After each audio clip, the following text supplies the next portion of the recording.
Alright, hi. Welcome to the very first episode of Cooking with Princess. It's an absolute dreadful day outside today, so I'm going to make you a nice home-style banana bread.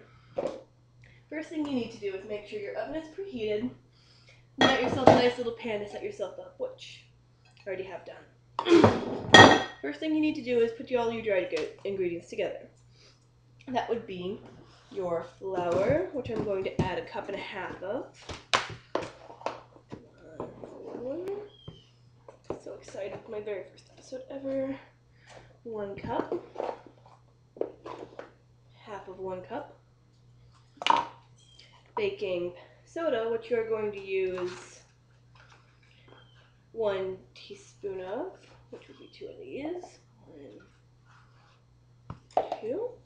And 1/2 teaspoon of baking powder. There you go. That's all nice and perfect. See, it's all go. Oh, go away. Okay.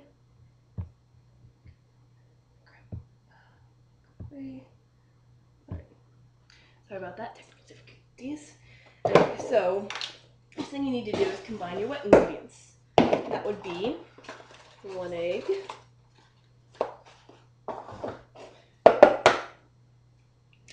Fantastic. 1 cup of sugar.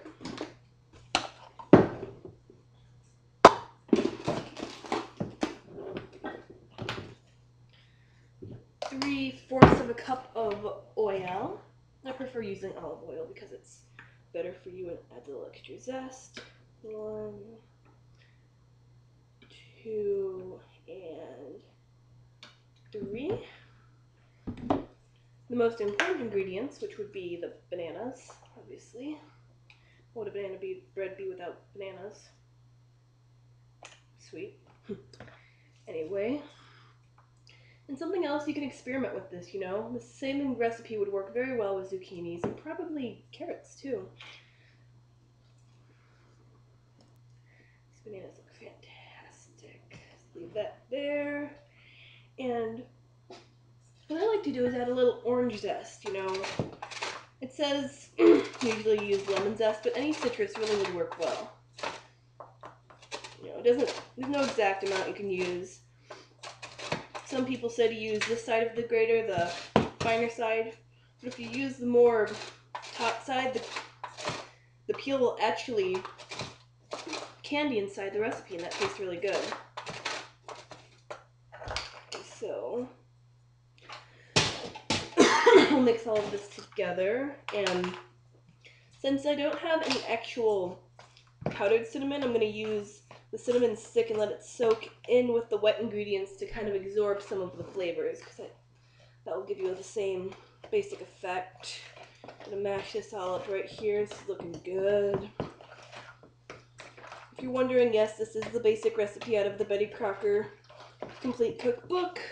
Go. Stupid computer. That's why this is the pilot episode, though.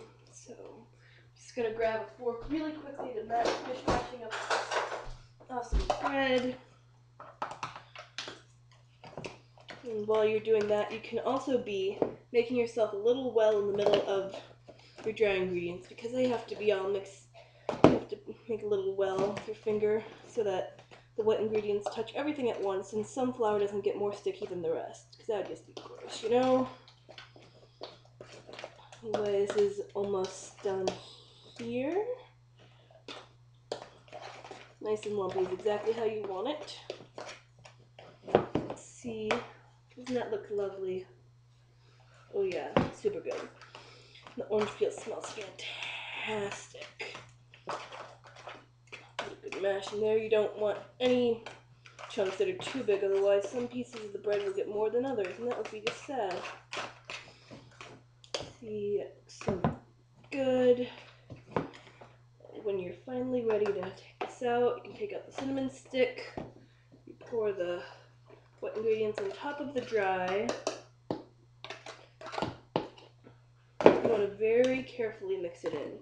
You don't want to mix it too much, otherwise the bread will go flat and then it won't rise and that won't taste very good. But just give it a nice good mixing, make sure everything gets wet, you know. pick this up so you can see it. This looks so good. It's gonna be yummy.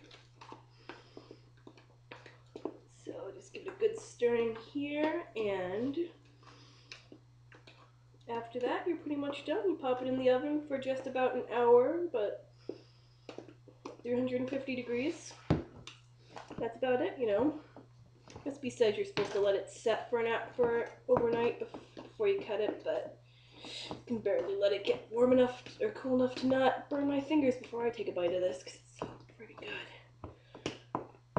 Anyway, that's it. See, you're going to pour it into your little pan here.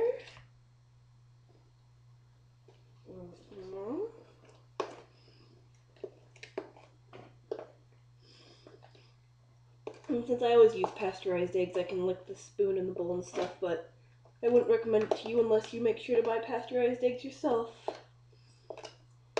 See, it covers the whole bottom of the pan nicely, and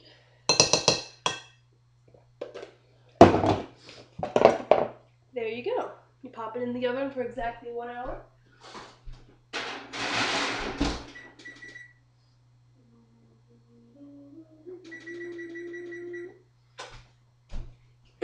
And there you go. Thank you so much for watching this with me today. I hope you try the recipe yourself and let me know how things go. Please comment and rate. I absolutely would love it. Thank you very much and have a nice day.